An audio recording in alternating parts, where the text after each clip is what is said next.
à la libération, l'idée de ne plus avoir peur, j'ai pas une seconde où je peux dire j'ai pas eu peur. J'ai eu peur tout le temps.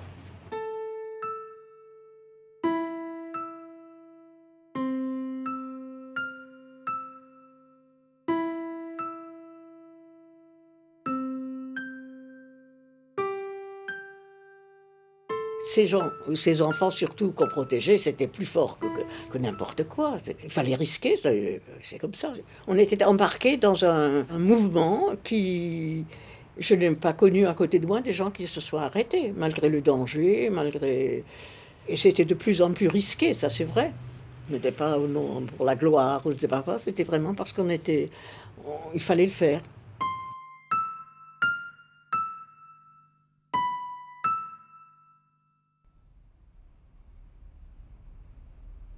On n'a pas eu de théorie. C'est ça, à mon avis, qui nous a sauvés. On s'est dit, c'est une chose qui n'est jamais arrivée. On n'a jamais caché comme ça des enfants chez des gens qui ont fait comme si c'était leurs enfants.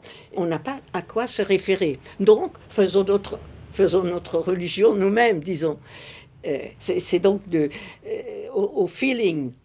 On se trompait combien de fois en voulant bien faire, mais on n'avait pas été à une école, personne ne savait comment, on n'avait pas connu quelqu'un qui puisse vous dire, voilà, dans ce cas, voilà ce qu'il faut faire, non.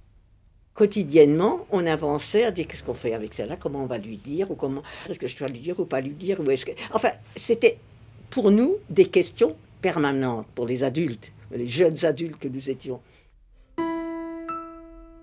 On voulait qu'il ne soit pas malade, c'était ça notre grande hantise. D'abord la santé, qu'il soit content de quelque chose.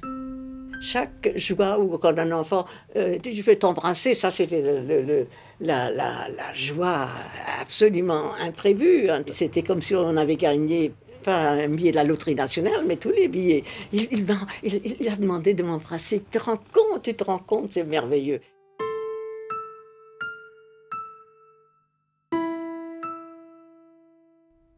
Et on nous faisait des essais, on les réveillait la nuit pour dire « Comment tu t'appelles ?» Ça, c'était épouvantable, cette histoire-là, pour faire mentir les enfants. C'était très difficile de leur faire accepter l'idée qu'ils ne disent pas « Mais mon vrai nom est tel et tel ». Ça, c'était le gros travail de préparation qu'on avait avant de les placer dans des familles d'accueil. Non, c'était dans le train où j'étais avec deux petites filles ou un petit garçon, une petite fille, je ne sais pas, que je devais amener quelque part. Et il y avait des soldats allemands qui étaient assis dans le compartiment. Il lui demandait comment elle s'appelle. Il a demandé en allemand. Et puis l'autre lui a dit comment, en français, ton nom, etc. Elle s'est tournée vers moi. Elle a dit, est-ce que je dis Frida ou est-ce que je dis... Je ne sais pas quel était l'autre nom.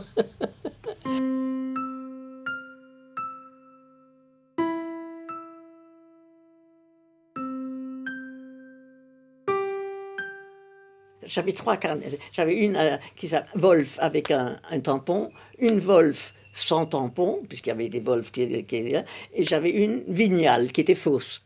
Alors selon l'occasion, j'avais promis à André Salomon que je n'aurais jamais plus d'une carte sur moi. En fait, j'avais toujours mes 3 cartes, les cachées ici ou là.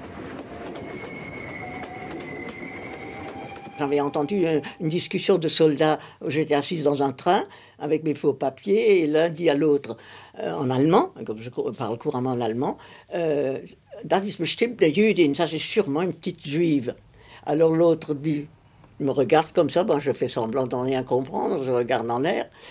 Et l'autre dit, mais non, là, dans le sud de la France, elles sont toutes comme ça, elles ont tous l'air d'être des juifs.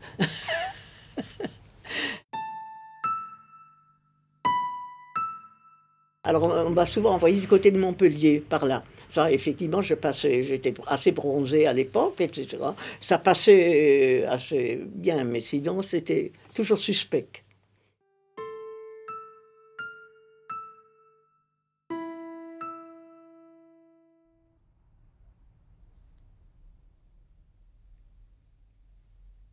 Quand même, cela sortait de l'enfer.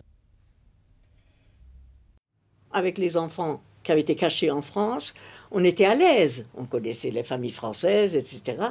Mais là, venant des camps, c'était vraiment... on avait peur de soulever des problèmes auxquels nous-mêmes, puis c'était la grande inconnue pour nous. D'après moi, il fallait leur redonner un petit peu de ce qu'ils avaient eu chez eux,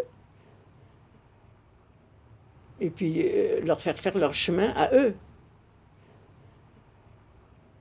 Jusqu'à aujourd'hui, j'arrive pas à comprendre comment ça a été possible. Je reste aussi admirative qu'il y a 60 ans de ces enfants. Je ne peux pas dire que je les appelle toujours des enfants, il n'y a rien à faire.